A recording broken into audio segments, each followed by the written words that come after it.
हाँ अच्छा बच्चे, तो लास्ट टाइम हमने जो स्टडी की थी वो डेटा कलेक्शन पे स्टडी की थी। इस जो टॉपिक के हैं वो तीन मेजर जो है वो फंक्शंस हैं, ठीक है। नंबर वन जो फंक्शन होता है वो डेटा कलेक्शन का है, फिर प्रोसेसिंग का है, उसके बाद डेटा एनालिसिस का है, ठीक है। तो होता क्या है कि हम जब भी काम करते हैं तो वो इन तीनों पैरामीटर्स को देखते हैं। पहले डेटा कलेक्शन करते हैं, कलेक्शन के बाद डेटा को प्रोसेस करते हैं। कलेक्शन के क्या क्या मेथड्स थे, किस तरह कलेक्शन किया जाता है, प्राइमरी डेटा है, सेकेंडरी डेटा है, ठीक है बच्चे। जी बच्चे क्वेश्चन करें, आप क्या पूछना चाह रहे हैं साइम? सर स्टूडेंट वेटिंग पे है और बच्चे मैंने कर लिया सबको, अब कोई भी वेटिंग पे नहीं है, मैंने सबको कर लिया, ओके ठीक है। अच्छा बच्चे, तो क्या होता है कि इसमें जो है डेटा कलेक्शंस होती है। सबसे पहले आप डेटा कलेक्ट करते हैं। डेटा कलेक्शन में दो चीज़ें देखी जाती हैं कि सबसे पहले कि आपका डेटा जो है प्राइमरी है या सेकेंडरी है। प्राइमरी है तो प्राइमरी किस बेस का है, एक्सपेरिमेंटल डेटा है, या सेकेंडरी है तो सेकेंडरी आप समझते हैं कि जो कि आप सर्च आउट करते हैं या ब्राउजिंग डेटा करते हैं, सही है। अच्छा, इसके बाद जब आपने डेटा कलेक्ट कर लिया, डेटा आपके पास आ गया in the form of manual form में आ गया आपके पास, रजिस्टर में, कंप्यूटर में या कहीं पे भी है, तो वो डेटा जब आपके पास आ जाता तो फिर आप प्रोसेस करते हैं डेटा को। क्या क्या प्रोसेस हैं, important operations of processing data. Number one, editing. What do mean by editing? जाहिर बात है, जब आपके पास डेटा आ जाता है उसमें एरर्स भी होती हैं, गलतियां भी होती हैं, और जो है रिपीटेशन भी हो जाती है कुछ। अच्छा, डेटा हम कहाँ पे लिखते हैं, ये भी मैं आपको बड़ी इंपॉर्टेंट बात बता दूं। जो भी डेटा होता है वो लिखा जाता है एक्सेल के अंदर, MS एक्सेल के अंदर। एक्सेल का आपको पता है, आप लोग पढ़ भी चुके हैं, आप लोगों को एक्सेल आप लोगों ने पढ़ा होगा। तो एक्सेल का ईच एंड एवरी सेल जो होता है वो फंक्शनल होता है, ऑपरेशनल होता है, ठीक है। उसको ऑपरेट भी किया जा सकता है, फंक्शनल भी किया जा सकता है। उस पर जो है हम एडिटिंग करके फार्मूला भी लगा सकते हैं, ठीक है। जितनी भी टेबल्स बनती है, जितने भी एनालिसिस होती है, भी जितना भी डेटा समराइज्ड होता है वो एक्सेल में होता है, ठीक है। तो सबसे पहले आप डेटा की जो है एक्सेल के अंदर डेटा को पुट करते हैं, पुट कर लिया, ठीक है। उसके बाद आप एरर्स को जो है वो फाइंड आउट करते हैं कि कौन से एरर हैं। Editing of data is process of observing the collected rose road collecting raw data, ठीक है। वो कलेक्टेड रॉ डेटा होता है, ठीक है। रॉ डेटा में जाहिर बात है कुछ मिस्टेक्स भी होती हैं, एरर्स भी डिटेक्ट होते हैं, ओमिशंस जो हैं वो भी होती हैं, ठीक है। तो ये डेटा जो है एडिटिंग होती है। फर्स्ट मरहले के अंदर एडिटिंग होती है। There are two types of editing, field editing, ठीक है। फील्ड एडिटिंग क्या होती है कि वो सुपरवाइजर करता है, रिव्यू ऑफ रिपोर्टिंग फॉर्म और एक्सपेरिमेंट्स बाय इन्वेस्टिगेटर्स और supervisor for editing. Just like आपने एक डेटा लेके आ गए आप लोग, ठीक है। आपने जो है जैसा था डेटा आपने इसे दे दिया। अब आप लेके गए डेटा वो किसके पास, सुपरवाइजर के पास। सुपरवाइजर सबसे पहले ये क्वेश्चन करेगा ये डेटा किस फॉर्म में, आपने पैरामीटर कौन सा यूज किया है। जस्ट लाइक अगर मेजरमेंट लिए किसी चीज की लेंथ है तो वो लेंथ किस में है, सेंटीमीटर में है, इंचेस में है, मिलीमीटर्स में है, ठीक है। नंबर वन चीज ये एडिशन हो गई, एडिटिंग, ठीक है। और इसके अलावा बाकी भी एडिटिंग हो जाती है, ठीक है। अब जस्ट लाइक सुपरवाइजर ये भी आपको बता सकता है ये कॉलम में नहीं रोज में आना चाहिए, ये डेटा रोज में नहीं कॉलम में आना चाहिए।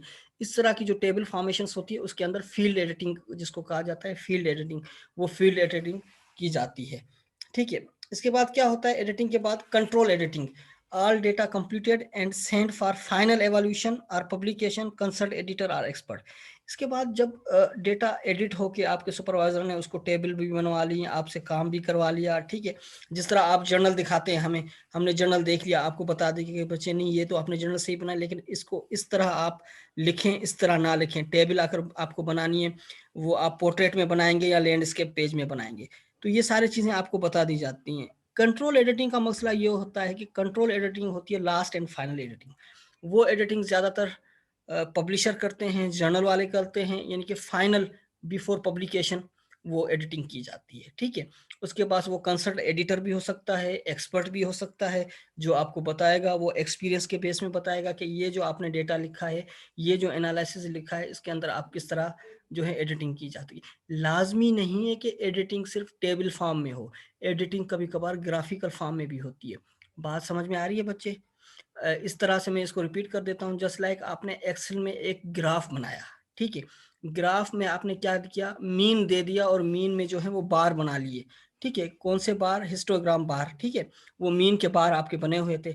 लेकिन जब आप लेके गए एडिटर के पास, यानी कि आपने भेज दिया जर्नल के पास, पब्लिश होने के पास, उन्होंने एतराज़ कर दिया कि आपने मीन तो लगाया लेकिन इसमें स्टैंडर्ड एरर भी लगाए। तो वो डेटा फिर दोबारा आपके पास वापस आ गया। फिर आपने क्या किया कि स्टैंडर्ड एरर लगाया। एक्सेल में आता है स्टैंडर्ड एरर लगाना आपको, ठीक है। चलें, ये आप अभी जब रिसर्च करेंगे तब आपको आएगा, ठीक है। तो एक्सेल में फिर आपने स्टैंडर्ड एरर या स्टैंडर्ड डेविएशन का बार जब आपने एडिट किया, तो ये क्या होती है, ये कंट्रोल एडिटिंग कहलाती है। जो कोई एक्सपर्ट की तरफ से कमेंट आता है या एडिटर की तरफ से कमेंट आता है, ठीक है। ये सुपरवाइजर को भी आ सकता है और कंसर्न रिसर्चर जो है उसके पास भी आ सकता है, ठीक है। नंबर 1 आपका एडिटिंग, ठीक है। नंबर 2 आ जाता है कोडिंग, ठीक है। अच्छा, कोडिंग जो होती है वो थोड़ी सी डिफरेंस कोडिंग होती है। Just like it refers to the process of assigning numericals or symbols for categories or classes. अच्छा, अब मैं आपको यहाँ पे बता दूँ, कुछ न्यूमेरिकल्स होते हैं, ठीक है। असाइनिंग न्यूमेरिक्स किए जाते हैं और सिंबल्स की जाती हैं, ठीक है। अब जस्ट लाइक कौन सा जो है न्यूमेरिक किस चीज़ को शो कर रहा है, कौन सा नंबर किस चीज़ को शो कर रहा है, कौन सा सिंबल किस शो कर रहा है। जस्ट लाइक स्टेरिक सिंबल होता है। स्टेरिक सिंबल हम क्या करते हैं, जब हम एब्रीविएशंस दे देते हैं तो नीचे आके स्टेरिक सिंबल शो करते हैं और उसके सामने जो है हम बता दें कि ये एब्रीविएशन किस किस चीज़ की है, ठीक है। नंबर 1 चीज़ ये। अच्छा, नंबर 2 में आपको बता देता हूँ, जब आप नंबर्स का यूज़ करते हैं, न्यूमेरिक्स का यूज़ करते हैं किसी चीज़ के ऊपर, यानी कि किसी चीज़ के ऊपर या ब्रैकेट के अंदर, ठीक है, तो वो रेफरेंस हम शो करते हैं, तो वो भी क्या होता है, वो न्यूमेरिकल्स के अंदर शो होता है, ठीक है। अच्छा, इसके अलावा कुछ जर्नल्स के अंदर फॉर्मेटिंग होती है। अब आपने जस्ट लाइक मिनट्स हैं, तो मिनट्स को आप एब्रीवेट करेंगे एम के साथ, और कुछ लोग जर्नल्स कहते हैं कि आप MIN का मकसद क्या होता है, मिनट्स। कुछ लोग कहते हैं कि हावर्स को H के साथ डिनोट करें, कुछ कहते हैं कि HRS के साथ करें या HOUR कंप्लीट लिखिए। अच्छा, इसी तरह कंसंट्रेशन CONC, ये मैं आपको साइंटिफिक जो है वो टर्म्स बता रहा हूँ। कुछ जर्नल्स में पूरी लिखी जाती है, कुछ में सिर्फ CONC लिखी जाती है। कुछ जो है टेबल्स हैं उनमें एब्रीवेट किया जाता है, ठीक है, वो नीचे उन एब्रीवेशंस की फुल फॉर्म होती है। इसी तरह जो है बहुत सारी चीज़ें जो हैं वो यूज़ होती हैं कोडिंग की सूरत में, जिसको हम कोडिंग कहते हैं कि वो कोडिंग प्रॉपरली है या नहीं है, ठीक है। जिस तरह हावर्स हो गए, मिनट्स हो गए। अच्छा, कुछ चीज़ें होती हैं जो है हम मिलीलीटर जो है ML साथ दे देते हैं, ठीक है। किसी में ग्राम में है G, और किसी कहीं कहीं ग्राम पे GM लिखा जाता है, ठीक है। ये तमाम चीज़ें जो हैं क्या होते हैं कि ये तमाम चीज़ें वेल डिफाइंड होती हैं, ये कोडिंग की सूरत में होती हैं। अच्छा, आ गई बात समझ में। कोडिंग का मकसद ये होता है कि आप अपने जो हैं रिसर्च के अंदर, रिसर्च पेपर्स के अंदर जो भी कोडिंग यूज़ करते हैं उसको वेल डिफाइंड किया जाता है और उसको जो है एक्सप्लेन किया जाता है, चाहे वो न्यूमेरिकल की फॉर्म में हो, चाहे सिंबल्स की फॉर्म में हो, या किसी और के चीज़ के फॉर्म में हो, ठीक है। अच्छा, अगर आप कहें तो मैं आपको सर आपने कहा था CONC, वो काइंडली रिपीट कर दो। CONC for use for concentration. अच्छा, मैं आपको एक एग्जांपल इसमें दे देता हूँ कुछ रिसर्च पेपर्स वगैरह की। दे दूं एग्जांपल बच्चे आप लोगों को, मैं कुछ शेयर कर लेता हूँ आप लोगों के साथ। Yes sir. हाँ, मैं एग्जांपल आपको दे देता हूँ बच्चे।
अच्छा बच्चे, आपको स्क्रीन नजर आ रहा है सामने पेपर?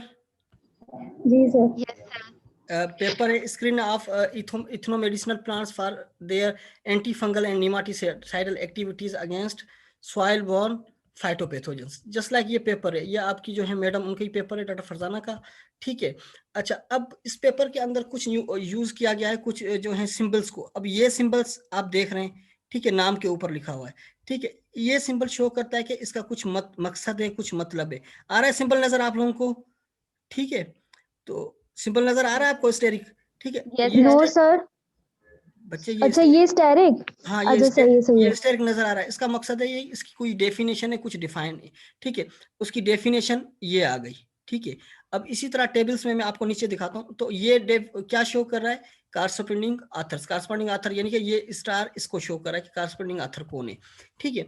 तो ये इस तरह की चीजें इसके अंदर पाई जाती हैं, ठीक है। आगे मैं बताता हूँ ये। अच्छा देखें, इसके अंदर अगर ये देखें 72H आफ्टर ट्रीटमेंट, यहाँ पे 72 आवर्स है। यानी कि अब इस जर्नल की रिक्वायरमेंट क्या है कि आप H लिखें, ठीक है। यानी कि आप इसको डिनोट किससे करेंगे, H से डिनोट करेंगे, तो इसीलिए हमने H लिख लिया, ठीक है। अच्छा, और नीचे आ जाएं, आपको मैं दिखा देता हूँ, ठीक है। ये रेफरेंसेस सर हैं ये हमें पता कैसे चला सर, हम इसमें एच लिखेंगे? बच्चे, वो आप बता दिए जाते हैं। मैं आपको आगे भी बताता हूँ कि आप कुछ पेपर्स के अंदर एच, जर्नल्स के अंदर एच लिखा जाता है। हर जर्नल का अपना जो है इंस्ट्रक्शंस फॉर आथर्स होती हैं, यानी कि आप उन इंस्ट्रक्शंस को फॉलो करते हैं, तब जाके आपका पेपर पब्लिश होता है। अच्छा, ये जो मैंने आपको हाईलाइट किया है, इसका मकसद क्या होता है, इसका मकसद ये रेफरेंस है, ठीक है। ये यानी कि मैंने जो 3 लाइन्स हैं, यानी कि ये यहाँ से लेकर यहाँ तक जितनी लाइन्स हैं मैंने कहीं से उठाई है, ठीक है। तो ये इस तरह के पेपर्स हैं, ठीक। आगे मैं बता देता हूँ, ये इंट्रोडक्शन आ गया, सही। ये मेथड्स मटेरियल आ गया। अब ये देखें, ये मेथड्स मटेरियल क्या है, इसके अंदर आप वेल डिफाइन करते हैं, ठीक है। ये ठीक है, सेंटीग्रेड वगैरह जो हो इसको शो करता है, ठीक है। और इसके अलावा जो है बाकी चीज़ें भी इसके अंदर जहाँ जहाँ पे होगी मैं आपको बता दूंगा, ठीक है। ये x 10x to 40x, ये आपको पता है कि ये किस चीज़ का है, ये इस चीज़ का है, क्या कहते हैं, ये जो हैं ऑब्जेक्टिव्स हैं किस चीज़ के, मैग्निफिकेशन माइक्रोस्कोप के, ठीक है। अच्छा, इसके बाद ये देखें, ये 5 मिनट्स लिखा हुआ है MIN। अच्छा, यहाँ पे जो है आप देखेंगे 250 ml, एल को जो है उन्होंने कहा कि कैपिटल लिखें। कभी कभार जो है एल स्मॉल में भी लिखा जाता है, लेकिन उनकी जो रिक्वायरमेंट क्या है कि एल ml जो है आप कैपिटल में लिखें एल को। ये देखें, ये सर लेकिन हमें केमिस्ट्री की टीचर ने बताया था कि एल को हमेशा जो है कैपिटल ही लिखते हैं, स्मॉल कभी भी नहीं लिखते बच्चे, मैं आपको एनालिटिकल में। ऐसे पेपर्स भी दिखा सकता हूँ जिसमें एल जो है वो स्मॉल लेटर में भी लिखा गया है, ठीक है।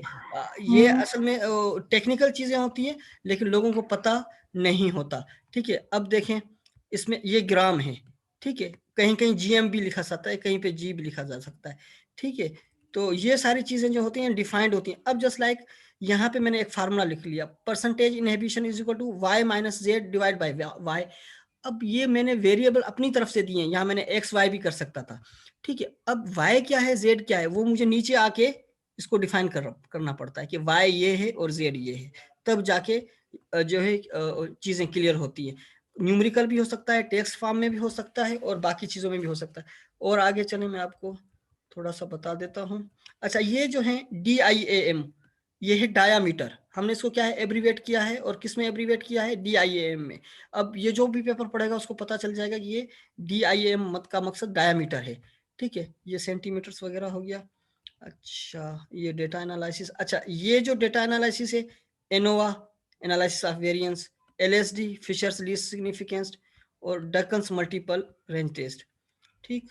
जो चीजें हैं उसको वेल डिफाइन करना पड़ता है इसके अंदर। अच्छा, इसके अलावा मैं आपको बता देता हूँ कंक्लूजन, टेबल फॉर्म में आपको टेबुलेशन बता देता हूँ। ये रेफरेंसेस हो गए,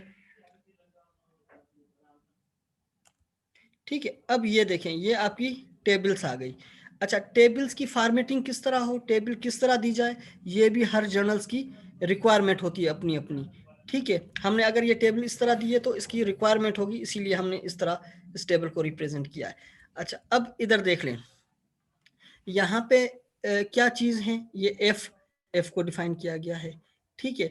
और इसके बाद LSD क्या है, LSD को डिफाइन किया गया है, ठीक है। ये प्रोबेबिलिटी वैल्यू क्या होती है, ये भी सारी चीज़ें डिफाइन की गई हैं, ठीक है। इसी तरह ये सारी चीज़ें अगर आप देखें तो ये सारी चीज़ें भी वेल डिफाइंड है। अच्छा ये हैं, आपको बता रहा था, ये आप जो नाम देख रहे हैं ए जे जे सी आई डी ई, ये जो है स्टैंडर्ड एरर कहलाते हैं, ठीक है। और इसी तरह ये भी है, सही बच्चे। तो अब जस्ट लाइक अब इसमें क्या है, इसमें रेड लाइन किसको शो कर रही है और ब्लू लाइन किसको शो कर रही है, ये भी हमें बताना पड़ता है नीचे, ये जो है इसमें डिफाइंड है, ठीक है बच्चे। तो ये सारी चीजें होती हैं जो कि डिफाइन की जाती हैं, जो कि बताई जाती हैं, ठीक है बच्चे। मेरे ख्याल में हम दोबारा वापस आते हैं, ठीक है, दोबारा इसी चीज में वापस आ जाते हैं। आगे बात समझ में आप लोगों को, आई होप आप लोगों को सबको समझ में आ गई होगी कि जी सर। ठीक है कोडिंग क्या होती है। तो पेपर्स के अंदर, रिसर्च के अंदर कोडिंग्स का यूज किया जा सकता है, किया जाता है, ठीक है। इसके बाद आ जाते हैं classification. Most research studies result in large volume of raw data which must be reduced in homogeneous group to get meaningful relationships.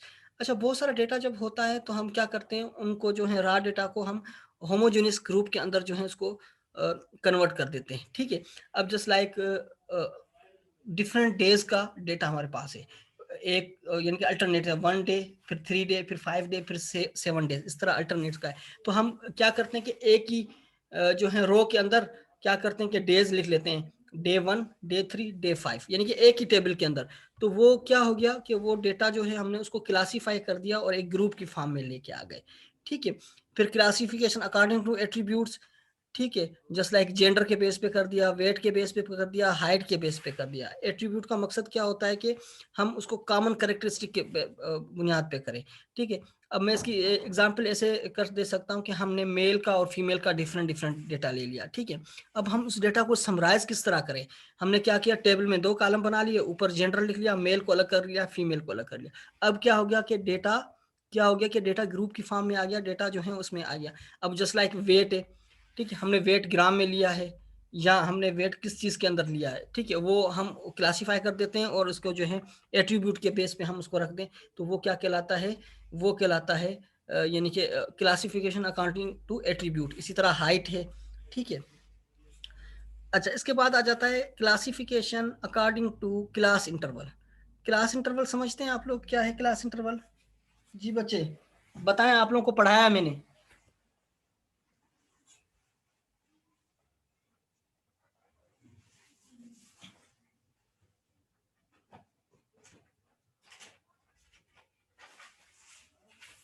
हरी अब बताएं बच्चे आप लोग जल्दी।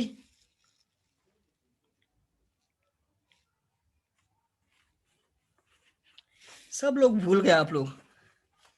क्लास इंटरवल क्या होता है कि डेटा को इस तरह अरेंज किया जाता है डिफरेंट क्लासेस के अंदर, जस्ट लाइक डेटा आपके पास बहुत अपर ज्यादा लेवल है, और यानी कि उसको just like 10 to 50, 50 to 100, 100 to 150, यानी कि just like 10 to 20, 20 to 30, 30 to 40, 40 to 50, यानी कि डिफरेंट क्लासिफिकेशंस के अंदर। आ रही है बात समझ में class interval? Sir like upper class lower class वाला। नहीं जी बच्चे मैं आपको ये बता रहा हूँ, चले मैं आपको जो है आपको बता देता हूँ। इसमें हम डेटा को जो है वो कैटेगराइज करते हैं। कैटेगराइज किस तरह करते हैं, जस्ट लाइक आपके पास एरर है, एज का है, ठीक है, एज फैक्टर है। अब मैंने कहा क्या कहा कि मैं एज 10 to 20 की क्लास बना लेता हूँ और 11 to 21 to 30 तक। अब ये जो मैं डेटा हूँ ये क्लास इंटरवल कहलाता है, मैंने यानी कि डिवाइड कर लिया इसके अंदर। और 31 to 40 मैंने जस्ट लाइक 3 क्लासेस बना लिए। अब मैंने कहा कि इसके अंदर स्टूडेंट्स कितने आए इस ग्रुप के अंदर, तो आपने कहा 5 है। इसके अंदर कितने हैं, इसके अंदर 7 है। और इसके अंदर कितने आए, 2 आ गए, ठीक है। तो अब ये जो डेटा क्या हो गया, ये समराइज्ड हो गया, डेटा क्या हो गया, समराइज्ड हो गया।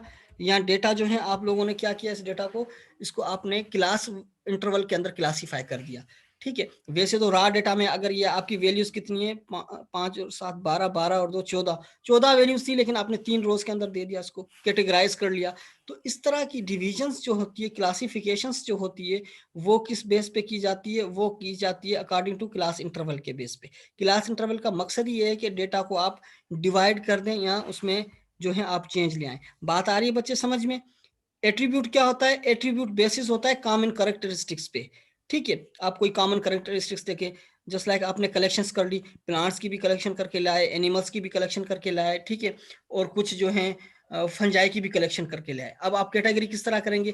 प्लांट्स वाले प्लांट्स में कलेक्ट जो है आपने टेबल के अंदर लिख लिए, और जो है अलजी बाकी जो है बैक्टीरिया फंजाई वाले फंजाई में लिख लिए, यानी कि आपने डिफरेंट कैरेक्टरिस्टिक के बेस पे उनको डिवाइड किया। और क्लास इंटरवल के अंदर क्या होता है कि आप न्यूमेरिकल कैरेक्टरिस्टिक्स के जो है क्वांटिटिव मेथड यूज करते हैं, और उसमें जो है आप क्या करते हैं कि उसके अंदर डिविजन्स ले आते हैं। आ रही बात समझ में बच्चे या नहीं आ रही? यस सर, ठीक है। यस सर, आ रही है। तो इस तरह से आप लोग जो है डिवाइड करते हैं, किस तरह से? न्यूमेरिकल कैरेक्टरिस्टिक से करते हैं, क्वांटिटिव मेथड यूज करते हैं, और इस बेस पे आप इसको डिवाइड करते हैं। ठीक है बच्चे। इसके बाद जो है आपके पास जो नंबर 4 चीज है वो है टेबुलेशन। टेबुलेशन फोर्थ में आती है। उसके अंदर आप टेबल फॉर्म करते हैं, टेबल को जो है असेंबल करते हैं, ठीक है। नेसेसरी चीजें जितनी भी होती है वो आप अरेंज करते हैं, ठीक है। इसके बाद आप कंसाइज करके लॉजिकल आर्डर में ले आते हैं, और उसके बाद उसमें जो है एनालिसिस किया जाता है। आ गई बात समझ में? तो ये आपका जो टॉपिक था ये था प्रोसेसिंग।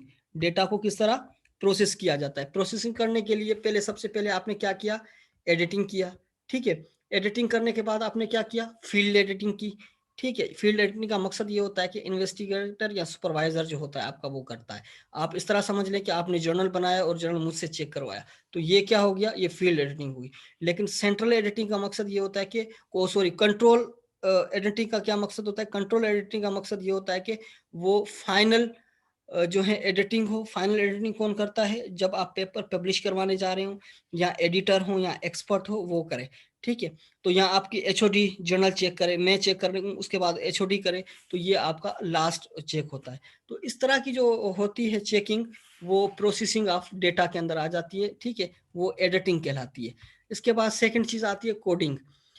जितने भी कोड यूज किए जाते हैं, जितनी भी कोडिंग होती है पेपर्स के अंदर, रिसर्च के अंदर, पब्लिकेशंस के अंदर, वो कोडिंग में आ जाते हैं, ठीक है। कोडिंग न्यूमेरिकल्स भी हो सकते हैं, सिंबल फॉर्म के अंदर भी हो सकते हैं, और कैटेगरीज या क्लासेस के फॉर्म में भी हो सकते हैं।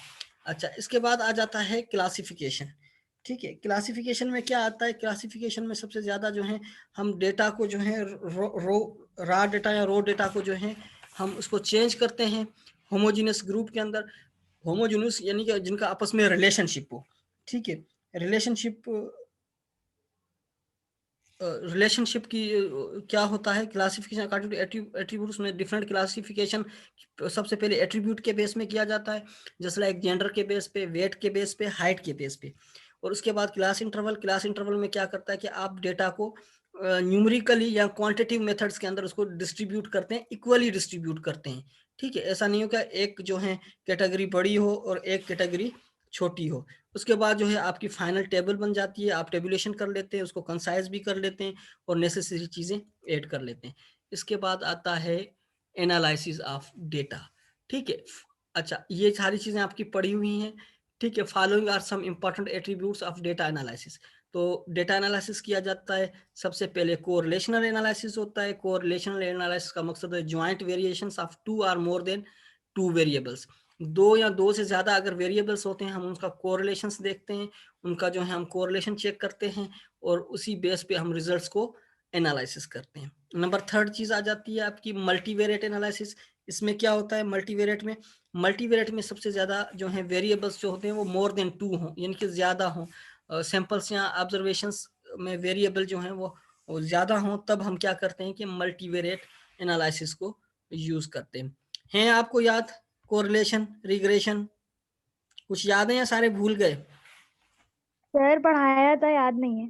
पढ़ाया था, याद नहीं है।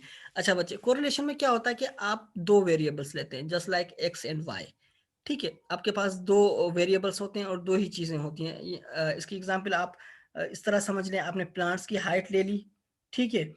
और इसके अलावा आपने क्या चीज ली दूसरी? एक प्लांट्स की हाइट, एक जो है रूट्स की हाइट, यानी कि shoot height and root height. अब आप इसमें कंपेरिजन करेंगे। ठीक है, तो शूट को आपने एक्स का नाम दे दिया और रूट को आपने वाई का नाम दे दिया, या आपने इसमें कंसंट्रेशन यूज कर ली। तो इस हिसाब से आप क्या किया, आपने कोरिलेशन किया कि किसकी जो है क्या क्या इफेक्ट्स पड़े, इन्वायरमेंटल इफेक्ट्स की वजह से इसमें आई ग्रोथ आई, या ट्रीटमेंट की वजह से अच्छी ग्रोथ आई, या स्प्रे की वजह से अच्छी ग्रोथ आई। बहरहाल ये होती है कोरिलेशन एनालिसिस, जिसमें आप सिर्फ 2 वेरिएबल्स को देखें। अच्छा, multivariate analysis, more than 2 variables. अब इसमें कौन कौन से वेरिएबल्स आ जाते हैं, जस्ट लाइक आपने प्लांट्स हाइट में देखा, ठीक है, शूट हाइट देखी, लीव्स की जो है वो अरेंजमेंट देखी, अरेंजमेंट का मकसद वो लीव्स की जो है मेजरमेंट लिया आपने। इसके अलावा आपने अल्टरनेट डेज 1, 3, 5, 7, 11 डेज तक आपने जो है इसका डेटा चेक किया। इसके अलावा आपने डिफरेंट ट्रीटमेंट दी, वो भी वेरिएबल आ गया। तो इस तरह मल्टीवेरिएट जब वेरिएबल आ जाएं तो हम मल्टीवेरिएट एनालिसिस करते हैं, ठीक है। ये एनालिसिस जो है कोरिलेशनल, मल्टीवेरिएट और मल्टी रिग्रेशन एनालिसिस जो है, इनके सॉफ्टवेयर हैं, जस्ट लाइक SPSS हैं, बाकी भी सॉफ्टवेयर हैं, वो अप्लाई किए जाते हैं डेटा को, प्राइमरी डेटा, वो भी प्राइमरी डेटा को कंक्लूड करने के लिए। अच्छा, इसके बाद आ जाता है मल्टी रिग्रेशनल एनालिसिस, ठीक है। मल्टी रिग्रेशन एनालिसिस के अंदर क्या होता है, मल्टी रिग्रेशन एनालिसिस के हम क्या करते हैं, रिग्रेशन करते हैं। सबसे पहले आप देखें कोरिलेशन हो गया, मल्टी रिग्रेशन में भी हम 2 वेरिएबल्स यूज करते हैं, ठीक है।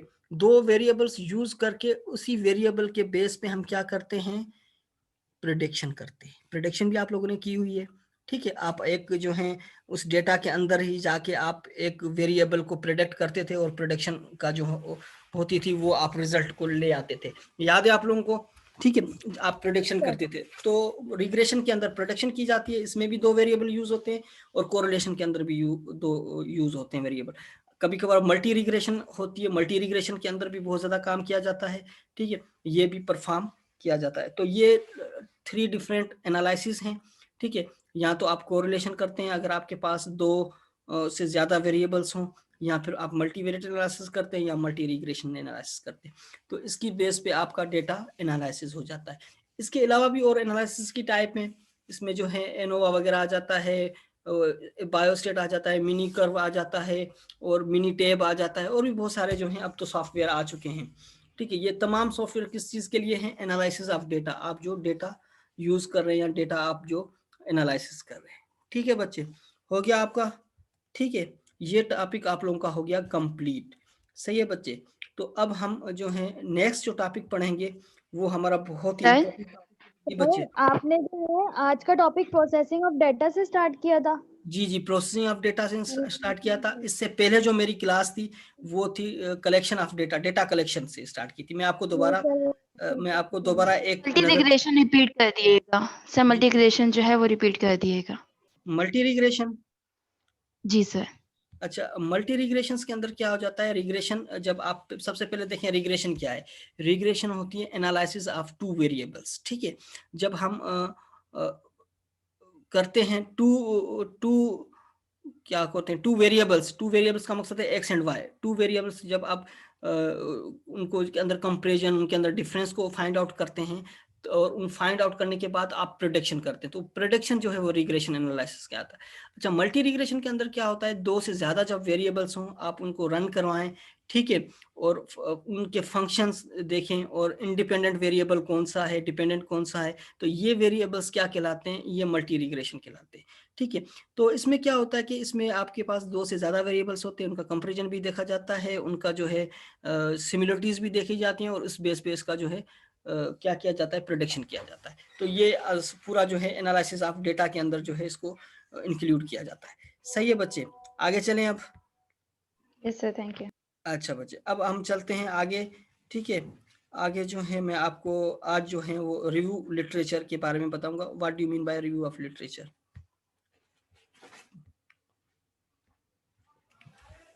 ठीक है। लिटरेचर रिव्यू, जिसको रिव्यू ऑफ लिटरेचर भी कहा जाता है, जो पेपर आपको फाइंड आउट भी होते हैं, आपको पेपर मिल भी जाते हैं, ठीक है। तो रिव्यू ऑफ लिटरेचर के अंदर बहुत सारी चीजें आ जाती हैं, ठीक है। अच्छा, अगर पता चल जाए आप किस टॉपिक पे जा रहे हैं, किस टॉपिक पे काम करने जा रहे हैं, तो वो जस्टिफिकेशन, वो काम, वो आर्ग्यूमेंट, वो रिसर्च टॉपिक क्या होता है, वो रिव्यू लिटरेचर। हम रिव्यू लिटरेचर करते क्यों हैं? सबसे पहले बताते हैं, रिव्यू लिटरेचर आप जो भी टॉपिक यूज करते हैं, जो आपको टॉपिक असाइन किया जाता है, टॉपिक आपको मिलता है, तो वो टॉपिक आप सबसे पहले उसको फाइंड आउट करने के लिए, उसको काम करने के लिए आप क्या करते हैं, सोर्सेज देखते हैं, रिसोर्सेज देखते हैं कि इवन वो काम पहले हुआ है या नहीं हुआ। अगर हुआ है वो काम, तो उससे रिलेटेड जितना भी लिटरेचर होता है वो लिटरेचर आप रिव्यू करते हैं, लिटरेचर स्टडी करते हैं, तो उस स्टडी को रिव्यू लिटरेचर भी कहा जाता है। इसका पेपर भी बन सकता है, और पेपर जो होता है वो रिव्यू लिटरेचर कहलाता है। ठीक है। अच्छा, once the problem is formulated, एक दो प्रॉब्लम का आपको पता चल जाए, आपने प्रॉब्लम को देख लिया है, अब प्रॉब्लम आपको मिल जाए, यानी कि आपको टॉपिक मिल जाए, आप उसके बारे में सर्च आउट करना शुरू कर दें, तो वो लिटरेचर रिव्यू कहलाता है। ठीक है। Why literature review? क्यों? Assist in refining statement of the problem, उसके अंदर जो है स्टेटमेंट की तमाम प्रॉब्लम्स सॉल्विंग, और वो आपको असिस्ट भी करता है, और उससे आपको पता चलता है कि क्या क्या चीज़ें जो हैं इसके अंदर इंक्लूड हैं। अच्छा, पहले रिव्यू लिटरेचर क्या होता था? पहले रिव्यू लिटरेचर बहुत कॉम्प्लिकेट होता था। लोग लाइब्रेरीज के अंदर जाते थे, लाइब्रेरीज में जाके उसको सर्च आउट करते थे, बुक्स जो होती हैं स्पेसिफिक उसको सर्च आउट करते थे, तब जाके लिटरेचर उन्हें मिलता था। लेकिन आजकल एडवांस एरा के अंदर, इस दौर के अंदर आप लोग क्या करते हैं, जस्ट ब्राउजिंग डेटा करते हैं फॉर जस्ट वन क्लिक पे आप डेटा को ब्राउज कर लेते हैं। ठीक है। डेटा ब्राउज करने के बाद आप उसमें सर्च आउट करते हैं, लेकिन कुछ कॉम्प्लिकेशंस और भी बढ़ गई हैं इसके साथ। वो कॉम्प्लिकेशन क्या है कि आपको तमाम जर्नल्स, तमाम बुक्स पे एक्सेस, ओपन एक्सेस नहीं होता, आपको कुछ पे करना पड़ता है। वो उनकी डिमांड होती है कि आप इतने डॉलर्स वगैरह पे कर दें तो आपके पास ये जो है हम आपको एक्सेस देंगे। और कुछ जो है आईपी, इंटरनेट प्रोटोकॉल्स वगैरह भी यूज होते हैं। जस्ट लाइक आप यूनिवर्सिटी में आ जाए, यूनिवर्सिटी का नेट यूज करें, तो वो आईपी जो होती है वो स्पेसिफिक होती है, जो कि एचईसी जो कहते हैं एचईसी की ई लाइब्रेरी से कनेक्टेड होती है। तो इससे क्या आपको फायदा होता है कि आप जो है आईपी के थ्रू आपके पास डेटा एक्सेस आ जाता है। बहुत सारे पेपर आप घर में बैठ के नहीं खोल सकते क्योंकि आपकी यहाँ पे प्राइवेट आईपी है, लेकिन यही पेपर आप अगर यूनिवर्सिटी के नेट से आप उसको ओपन करें वो खुल जाते हैं, क्योंकि वो आईपी जो होती है, इंटरनेट प्रोटोकॉल जिसको कहा जाता है, वो आईपी जो है वो मैच कर जाती है इदारों के साथ, उन इंस्टीट्यूट के साथ। उनको पता चल जाता है कि ये यूनिवर्सिटी एफिलिएशन से यूनिवर्सिटी है जहाँ पे रिसर्च का काम किया जाता है। इस तरह भी होता है। ठीक है। अच्छा, इसके अंदर डिफरेंट चीज़ें होती हैं। ठीक है। Various types of methodology use होती है, और बहुत सारे स्टडी को डिज़ाइन किया जाता है। ठीक है। तो ये रिव्यू लिटरेचर के अंदर चीज़ें आ जाती हैं। क्या क्या चीज़ें आ जाती है, मैं आपको एक एक कंपोनेंट्स इसके अंदर बता देता हूँ। सबसे पहले हम आते हैं कि question that can be answered bye review literature. क्या क्या चीज़ें हैं जिसको हम जो है वो यूज़ कर सकते हैं, कौन सी चीज़ें ब्रिज के तौर पर यूज़ होती हैं, किन चीज़ों में नॉलेज होती है, और क्या चीज़ें कहाँ पे यूज़ होती हैं, ये तमाम क्वेश्चंस के आंसर में आपको दे देता हूँ। ठीक है। अच्छा, सोर्स ऑफ लिटरेचर सबसे पहले आ जाते हैं। ठीक है। सबसे पहले बुक्स आ जाए। ठीक है। कितने बुक्स के टाइप हैं? There are 3 books. Text books जो आपके पास मौजूद है, हमारे पास मौजूद है। ठीक है। बहुत सारे टेक्स्ट बुक्स होते हैं। ठीक है। इसके बाद होते हैं मोनोग्राफ। मोनोग्राफ क्या होता है? मोनोग्राफ कुछ यूनिवर्सिटीज़ के अंदर मास्टर डिग्री के बेस पे मोनोग्राफ लिखवाए जाते हैं। एक टॉपिक दिया जाता है स्टूडेंट्स को, बच्चों को। ठीक है। बॉटनी डिपार्टमेंट के अंदर अब भी मोनोग्राफ दिया जाता है। तो वहाँ पे क्या करते हैं कि बच्चे फाइनल ईयर के अंदर एक सब्जेक्ट स्किप करते हैं, और उसकी जगह पे क्या ले लेते हैं, मोनोग्राफ, यानी कि टॉपिक ले लेते हैं जिसपे उनको परफॉर्मेंस करनी होती है। ठीक है। वो काम करते हैं, और जो है वो मोनोग्राफ यानी कि छोटी सी थीसिस टाइप होती है, वो थीसिस लिखते हैं। उनको पता चल जाता है कि किस तरह काम किया जाता है, किस तरह काम नहीं किया जाता। मोनोग्राफ जो होता है वो पब्लिश भी करवाया जा सकता है, उसके पेपर भी पब्लिश होते हैं, और मोनोग्राफ की जो हार्ड कॉपीज होती है वो डिपार्टमेंट में जमा होती है। अच्छा, इसके बाद आ जाता है एडिटेड कलेक्शंस। एडिटेड कलेक्शंस का मकसद ये होता है कि कुछ इस तरह की बुक्स होती हैं, उसका एक आथर नहीं होता, वो कंपाइलर होता है। आथर बहुत सारे होते हैं। जस्ट लाइक हमारे डिपार्टमेंट्स में कोई एक टीचर जो है उन्होंने कहा कि मैं बुक पब्लिश करना चाह रहा हूँ, लेकिन आप तमाम अपने स्पेशलाइज्ड जो स्पेशलाइज्ड हैं, जिनके अलग अलग डिफरेंट टॉपिक्स हैं, वो अपने अपने टॉपिक पे एक चैप्टर लिख के ले आए। तो वो चैप्टर जो होते हैं, वो चैप्टर कंपाइल जब होके एक बुक पब्लिश होती है, तो वो बुक क्या कहलाती है? Edited collections. ठीक है। आ रही है बात समझ में बच्चे? एडिटेड कलेक्शंस यानी कि वो बुक में जो होता है वो एडिटर कहलाता है, ऑथर, या जो